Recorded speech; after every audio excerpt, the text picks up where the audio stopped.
سلام به همگی، امیدوارم حالتون خوب باشه. شب یلداتون مبارک باشه. من نشسته بودم توی کافه، بعد گفتم که یک فرصت رو غنیمت بشمارم یه ویدیوی دیگه کوتاه کنم، رکورد کنم. بچه ببینید دوربین اینجاست ولی من این ور نگاه میکنم، برای همین ببخشید. بعد به خاطر صدای بگراندم من عذر میخوام. خب داشتم فکر میکردم یه ویدیوی دیگه رکورد بکنم راجع به محیط کار دوباره، و اینکه آقا چجوری بفهمیم همون اولش، اصلا همون هفته اول که جوین یک تیم شدیم، تیم خوبه یا تیم بده. خب ببینید کلا محیط تیم ها، من راجع به خارج از کشور صحبت میکنم و تیم های خارجی، کلا فرهنگ تیم های خارجی با فرهنگ داخل ایران تفاوت داره.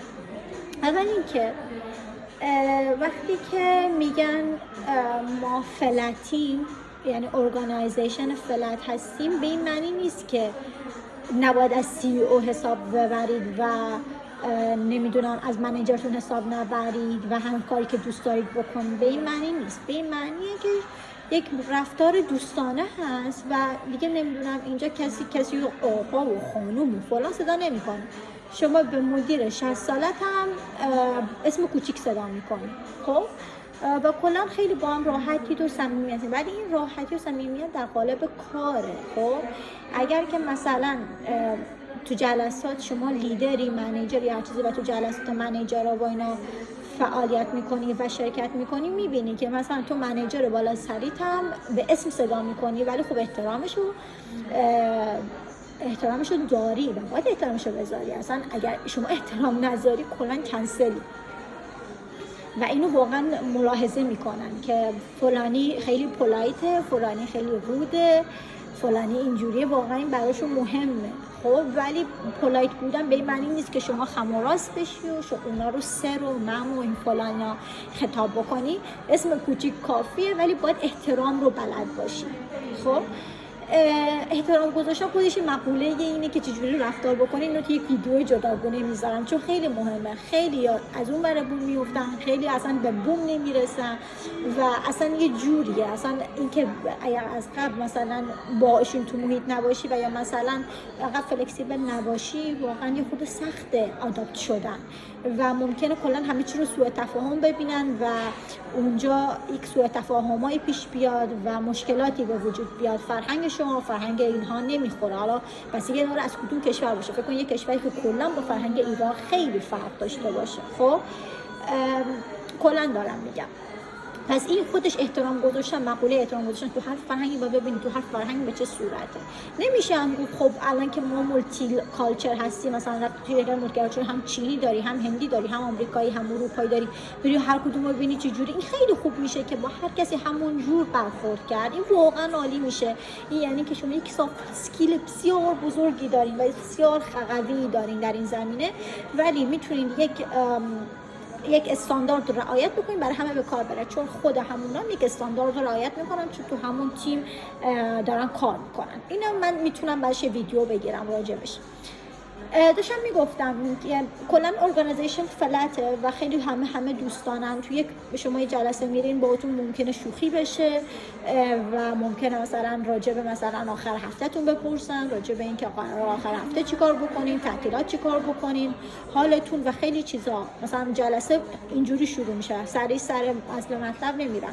جلسه میری دقیقاً 10 دقیقه ربع ساعت مثلا صحبتای اینجوری و بعد وارد جلسه میشی و خیلی هم جلسه خوبی از یعنی اونقدر اصلا خشک نیستن. حالا بستگی داره، من دارم میگم محیط‌های خوب این مدلی هست. خب البته اونقدر دیگه این ور نیستن. میگم که یه چند دقیقه اول محیط رو گرم میکنن وقتی که ریموت باشن. اگر که توی جلسات مثلا آفلاین بریم، نه همون اول میریم سلام چطوری، خوبی، چی میخوری و سریع اصل مطلب رو میریم. ولی وقتی جلسات ریموته یه خورده میخوام کانکشن رو برقرار بکنیم، بیشتر این حالت رو برقرار میکنن. پس اولین نکتهش اینه که شما رو چجوری به شما خوش آمدگویی میکنن، شما رو چجوری پذیرا میشن در تیم، با شما چجوری برخورد اولی و اون فرست ایمپرشنتون چیه. آیا اصلا کسی که داره شما مثلا با شما بوده، اون اول اینکه اینترویو هاتون با کیا بوده، چند زمان بهتون خبر دادن، پیگیر بودن نبودن، سریع بهتون جواب دادن، اصلا بهتون ایمیل نزدن، اصلا فراموشتون کردن، چه ریجکت چه جذب کردن، چقدر طول کشیده، اینا همش تاثیر داره. اینا رو قبلا گفتم. ولی این که بعد از اینکه شما رو قبول کردن بهتون آفر دادن، اینش هم خیلی مهمه. آیا یه شخصی اصلا با شما هست که شما رو آنبورد بکنه، شما رو بهتون اکسس ها رو بده، کلا بیارتون توی تیم، حالا اون اسلک هر چیزی هست بیارتون اونجا، معرفیتون کنه به بقیه و کلا پیگیرتون میشه یا نه ولتون میکنه همینجوری نمیدونید که کجایید و گم بشید. این خیلی مهمه. این گم شدنتون اگه که روز اول رفتید و نفهمیدید چیکار بکنید، قید اون ارگانیزیشن بزنید، چون اصلا اسمش دیگه ارگانیزیشن نیست، چیزیه که اصلا سر و ته نداره. شما نمیخواید اونجا گم بشین، اونجا اون مدلی که شما باید پیگیر کارات بشی و اینا. اگر که کسی نیروی جدیدی جذب میشه، اون منیجر وظیفشه که آنبوردتون رو انجام بده. یکی از اصلا وظایفش این هستش، شما رو به تیم مربوطه انتقال بده و کاراتون رو پیش ببره. اگر این اتفاق نیفتاد، اون تیمی نیست که برای شما مناسب باشه. دومین نکته اینه که شما وقتی که شما رو ببین به عنوان کسی که وای جدید وارد شده بزنیم تو سرش، نمیدونم این اصلا نمیخواد تو بحث شرکت بکنه، این اصلا چه خبر نداره از پروژه فلان اینا، اگه اینجوری با شما برخورد کردن، این هم کنسله. شما اینجوری باید برخورد کنید. اما اینکه شما جدیدین، حق اظهار نظر ندارید، اگر تجربه‌ای ندارید، تجربه کافی تو اون کانتکستی که داره مطرح میشه ندارید. ولی اگه دارید بگید. مثلا یک سری مشکلات تو مولتی تننسی داریم، خب، و دنبال یک نیروی بودیم که مولتی تننسی بلد باشه. خب این شخص مولتی تننسی بلد بود، واسه اون اول هم داشت اظهار نظر میکرد راجع به مولتی تننسی و ما خیلی خوشحال بودیم چون اینو برای اون گرفته بودیم، درسته؟ ولی اگه شما مثلا یکی رو دارید میبینید که داره مولتی تننسی کار میکنه از قبل و شما وارد شدی و راجع به مولتی تننسی بلدی، خب اظهار نظر کن، ولی نزن تخریب کن. بگو وای تو چی میدونی که اصلا این اشتباه فلان اینا. اول اینکه نباید بگین اشتباه فلان اینا، باید بگین مثلا من اینجوری کار کردم، طبق تجربه من اینجوری کار میکرد، فکر کنم اگه این کارو بکنید خوبه، پیشنهاد بدین، در حد ایده و پیشنهاد.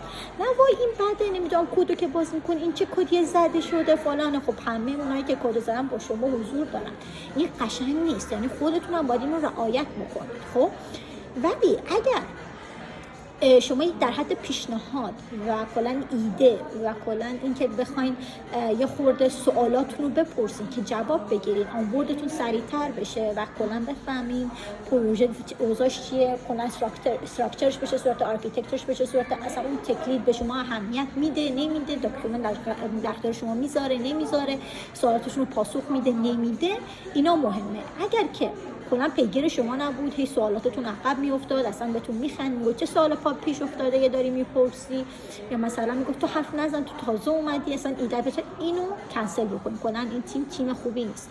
ولی میگم برعکسش بود، از شما استقبال کرد و به شما گفت که خیلی هم خوبه که شما دارید ایده و اینا میدین، این تیم خوبی هستش. خب ولی میگم انتظار نداشته باشین ایده شما همون اول عملی بشه. خب نیاز به یه خورده تحقیق و بررسی بیشتر داره. خب همیشه این دومین نکتهش هست که گفتم که باید، البته سومیشه، اولیش بود این که کلا اون ارگانیزیشن و اینا به چه صورت.